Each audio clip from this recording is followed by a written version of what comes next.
तो जय हिंद, वंदे मातरम। दोस्तों, आप सभी का स्वागत है आज के वीडियो में। तो आज भाई देख सकते हो इस समय हो रहा है 11 बज रहा है, 11 PM हो रहा है, ठीक ना, रात का समय है।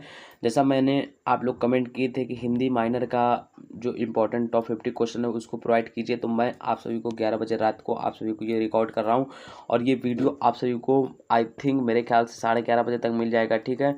तो देखो, BA BSc BCom second semester जिनका भी माइनर का एग्ज़ाम है जो कि 16 तारीख को होने वाला है, तो थोड़ा लेट हो गया है। जैसा मैंने बताया था कि तभी थोड़ा डाउन था, इसलिए तो ज़्यादा देर नहीं करते हैं। आप सभी का जिसका भी टॉप 50 में क्वेश्चन बताने जा रहा हूँ, कार्यालय हिंदी और कंप्यूटर है, ठीक, जिसमें यूनिट 1 और 2 इसको मत देखिएगा आप लोग, सिर्फ क्वेश्चन पे ध्यान दीजिएगा। मैंने टॉप 50 क्वेश्चन आप सभी के लिए लाया हूँ, ठीक। तो फर्स्ट क्वेश्चन देखते हैं, प्रयोजन मूलक हिंदी का मुख्य संबंध किससे है, ठीक। किससे संबंध है, किससे संबंध है? जीविकोपार्जन, एक मिनट रुक जाओ, थोड़ा कलर चेंज कर लूँ, ठीक। जीविकोपार्जन और व्यावसायिक उपयोग से है, ठीक है। क्वेश्चन नंबर सेकंड का पता है, सरकारी कार्यालयों की भाषा को क्या कहा जाता है? सरकारी कार्यालयों को भाषा क्या कहा जाता है? राजभाषा कहा जाता है, ठीक है। बी आंसर होगा, ठीक। नेक्स्ट क्वेश्चन क्या पढ़ते हैं? नेक्स्ट क्वेश्चन क्या दिया हुआ है? नेक्स्ट क्वेश्चन दिया हुआ है, संविधान के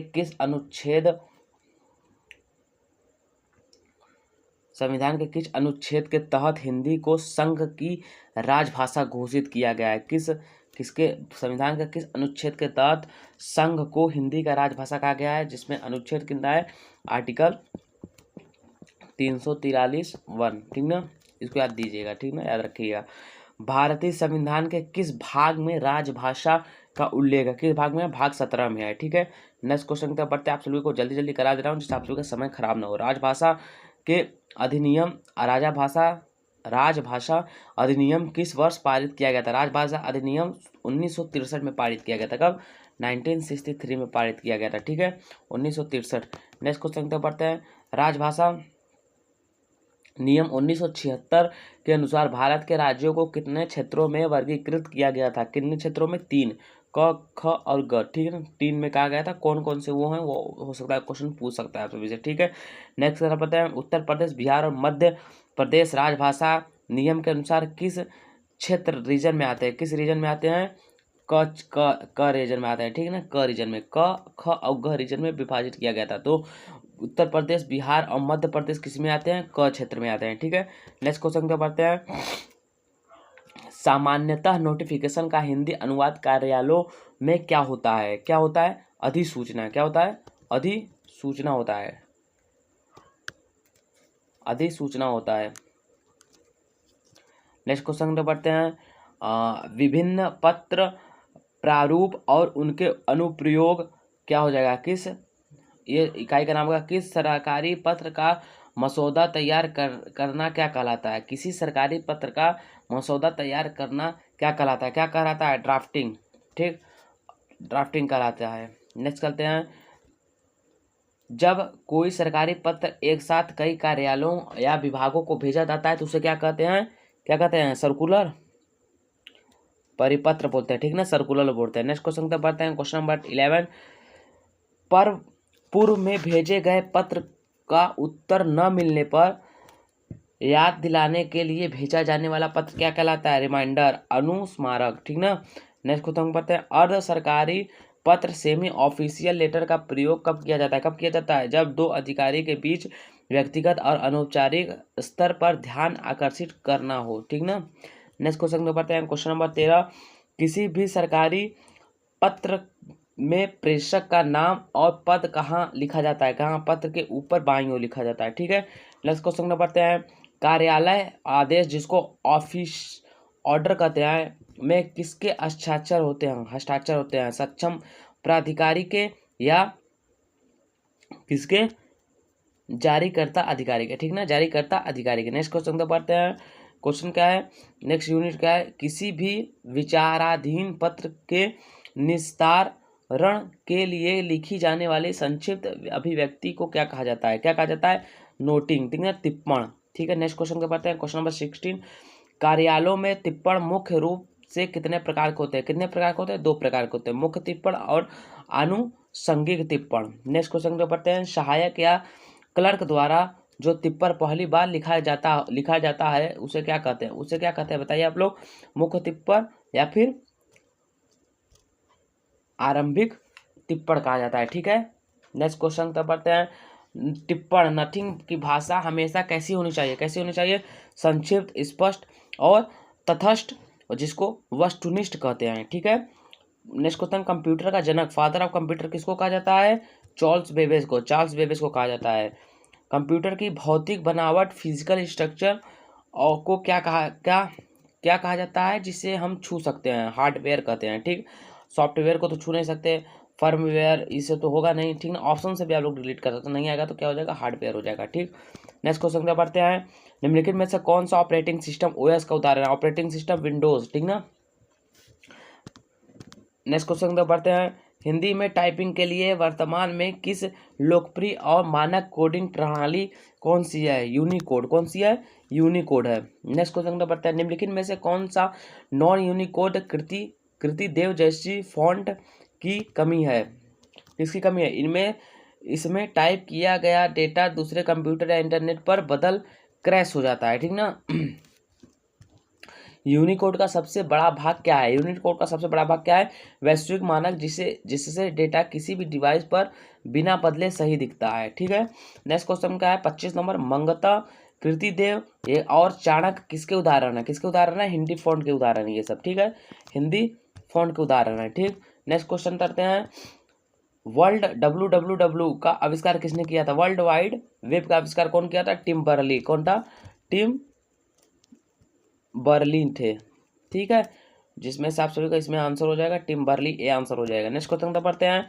इंटरनेट पर हिंदी में ब्लॉगिंग की शुरुआत करने वाले प्लेटफॉर्म को क्या कहा जाता है? चिट्ठाकरी, हिंदी ब्लॉगिंग। ठीक ना, चिट्ठाकरी। आप सभी को ऑप्शन में ये हिंदी ब्लॉगिंग नहीं लिखा रहेगा, चिट्ठाकरी लिखा रहेगा। ठीक है, इतना आप लोग ध्यान दीजिएगा। निम्नलिखित में से कौन सा पूर्ण तरह से हिंदी में उपलब्ध भारत का लोकप्रिय सरकारी वेब पोर्टल है? कौन सा है? India.gov. Amazon.com तो नहीं होगा, जिसमें देखो IN से क्या होता है? इंडिया होता है। ठीक, इतना ध्यान दीजिएगा आप लोग। India.gov.in की जगह आप सभी को कोई भी दे देगा, IN से इंडिया के लिए होता है। ठीक, IN किसके लिए होता है? इंडिया से। EGU आई थिंक एजुकेशन के लिए होता है। ऐसे ही IN किसके लिए होता है? इंडिया के लिए होता है। इतना आप लोग ध्यान दीजिएगा। ठीक, नेक्स्ट क्वेश्चन पढ़ते हैं। हिंदी विकिपीडिया की शुरुआत किस वर्ष हुई थी? Most important question. Hindi Wikipedia की शुरुआत 2003 में हुई थी। 2003 में हुई थी। नेक्स्ट क्वेश्चन तो पढ़ते हैं। इंटरनेट पर उपलब्ध ई पत्रिका, ई मैगजीन से क्या तात्पर्य है? डिजिटल रूप में इंटरनेट पर पढ़ी जाने वाली पत्रिका। ठीक, डिजिटल रूप से इंटरनेट पर पढ़ी जाने वाली पत्रिका। ई लर्निंग का पूरा नाम क्या है? ई लर्निंग का पूरा नाम क्या है? इकोनॉमिक लर्निंग नहीं, इलेक्ट्रॉनिक नहीं, इलेक्ट्रॉनिक लर्निंग। ठीक ना, इलेक्ट्रॉनिक, ई मतलब इलेक्ट्रॉनिक हो जाएगा। ठीक, इसे क्या हो जाएगा? इलेक्ट्रॉनिक हो जाएगा। भारत सरकार द्वारा शुरू किया गया मुफ्त ऑनलाइन कोर्स प्लेटफॉर्म कौन सा है? कौन सा प्लेटफॉर्म भारत सरकार किया था? स्वयं। ठीक ना, क्या हो जाएगा इसका आंसर? स्वयं हो जाएगा। नेक्स्ट क्वेश्चन क्या पढ़ते हैं। MOOC का पूर्ण रूप फुल फॉर्म क्या हो जाएगा? Massive open online course. Massive open online course हो जाएगा। ठीक, नेक्स्ट क्वेश्चन पढ़ते हैं। वर्चुअल क्लासरूम का क्या अर्थ है? वर्चुअल क्लासरूम का जहां इंटरनेट के माध्यम से दूर बैठकर डिजिटल बोर्ड पर पढ़ाई होती है। ठीक, निम्नलिखित में से कौन सा ई लर्निंग का मुख्य लाभ है? ठीक ना, क्या लाभ है? समय और स्थान की कोई पाबंदी नहीं होती, कहीं से भी पढ़ सकते हैं। ठीक, यही लाभ है। और गूगल वॉइस टाइपिंग तकनीक का मुख्य कार्य क्या है? Speech to text. ठीक ना, स्पीच बोलकर टेक्स्ट लिखावट में बदलना। ठीक है, नेक्स्ट क्वेश्चन तो पढ़ते हैं। 37 OCR का पूर्ण रूप क्या है? जो इमेज स्कैन टेक्स्ट को संपादन योग्य टेक्स्ट में बदलता है। क्या है? ऑप्टिकल कैरेक्टर रिकॉग्निशन है। ठीक है, नेक्स्ट क्वेश्चन पढ़ते हैं। हिंदी स्क्रिप्ट कीबोर्ड लेआउट को किसने मानक किया है? ठीक, कौन था? भारत सरकार। DTI। नेक्स्ट क्वेश्चन पढ़ते हैं। आज मोबाइल में इस्तेमाल होने वाला जीबोर्ड किस कंपनी का कीबोर्ड ऐप है जो आसान हिंदी है? कौन सा है? गूगल। एप्पल नहीं करोगे, माइक्रोसॉफ्ट नहीं करोगे, सैमसंग नहीं करोगे, क्या? गूगल। इस समय गूगल पे ही देख रहे होगे ना। मशीन ट्रांसलेशन यांत्रिक अनुवाद का सबसे अच्छा उदाहरण कौन सा टूल है? कौन सा है? Google translate. ठीक, MS पेंट तो होगा नहीं, VLS पेंट तो नहीं होगा, फोटोशॉप भी नहीं होगा। ट्रांसलेट के लिए, अनुवाद के लिए बोला तो गूगल ट्रांसलेट। ठीक, एकदम अच्छा ऑप्शन रहेगा आप सभी के लिए। ठीक। अब यहाँ से आप सभी को पूरा एकदम मोस्ट रिपीटेड जो कि क्या है देख रहे हो, मोस्ट रिपोर्टेड जो कि इस समय क्वेश्चन में आए हुए हैं, ज़्यादा मोस्ट इंपॉर्टेंट। अब यहाँ से आप सभी का शुरू होगा। टोटल 9-10 क्वेश्चन मैं मोस्ट इंपॉर्टेंट कराऊंगा, ठीक है। आप सभी के लिए क्या है, अप्रूवल शब्द का सही हिंदी अप्रूवल शब्द का क्या होगा? अप्रूवल मतलब क्या होता है? जी किसी से अनुमति लेते हैं ना, आदेश, अनुमोदन, क्या हो जाएगा? अनुमोदन। आदेश तो कोई आदेश देता है ना, ऑर्डर हो जाएगा। संशोधन तो अमेंडमेंट हो जाएगा। अस्वीकार मतलब पसंद न करना, अस्वीकार करना, तो बचा क्या? यही बचा। नेक्स्ट क्वेश्चन पढ़ते हैं। एक्शन का अर्थ क्या हो जाएगा ना, कार्यालय हिंदी अर्थ क्या होगा? एक्शन का कार्रवाई, ठीक ना। बहाना थोड़ी होगा, बहाना तो होगा नहीं, लड़ाई तो होगा नहीं, अभिनय तो होगा नहीं, कार्रवाई होगा। नेक्स्ट क्वेश्चन, कैजुअल लीव क्या होता है? कैजुअल लीव को हिंदी में क्या कहते हैं? छुट्टी के लिए ना, आकस्मिक अवकाश ना, आकस्मिक अवकाश, ठीक ना। नेक्स्ट क्वेश्चन, गैजेट ऑफिसर का हिंदी, गैजेट ऑफिसर का बोला राजपत्रित अधिकारी बोलते हैं, ठीक। नेक्स्ट क्वेश्चन है, ऑडिट शब्द का क्या है? लेखा, लेखा परीक्षा, ठीक ना, ऑडिट। नेक्स्ट क्वेश्चन को पता है, डिसिप्लिन का क्या हो जाएगा? अनुशासन। नेक्स्ट क्वेश्चन तो पढ़ते हैं, सीनियरिटी मतलब वरिष्ठता, वरिष्ठता। नेक्स्ट क्वेश्चन तो पढ़ते हैं, क्वारम शब्द का अर्थ क्या हो जाएगा? कोरम या गणपूर्ति, ठीक ना, गणपूर्ति। मेमो का हिंदी में क्या हो जाएगा? ज्ञापन, ठीक ना, मेमो ज्ञापन हो जाएगा। एफिडेविट, एफिडेविट क्या हो जाएगा? शपथ प्रमाण पत्र या फिर हलफनामा, हलफनामा, ठीक ना। नेक्स्ट क्वेश्चन तो पढ़ते हैं, क्वेश्चन नंबर होते हैं कितना हो गया यार? ओह चलो भाई जैसा मैं बोला था आप सभी के लिए कि मैं आप सभी को आज प्रोवाइड करा दूंगा टॉप 50 आप सभी को क्वेश्चन करा दिया हूं। तो जिसका भी 16 मई को हिंदी माइनर का एग्जाम है, आप लोग जाकर हिंदी माइनर का एग्जाम देकर आइए। और जिसका भी अगले किसी भी डेट को पढ़ा आप लोग कमेंट करके बता सकते हो। अब आप सभी को जो भी वीडियो चाहिए, जिस टॉपिक पर चाहिए, आप लोग कमेंट करके बता सकते हो। मैं उस पर आप सभी को वीडियो अवेलेबल करा दूंगा। जैसा कि बोला गया था एडमिट कार्ड कैसे डाउनलोड करना है, मैंने वो भी बता दिया। आप सभी को हिंदी माइनर का बोला गया, वो भी आज प्रोवाइड करा दिया हूँ। आप लोग देख सकते हो 11:12 हो रहा है।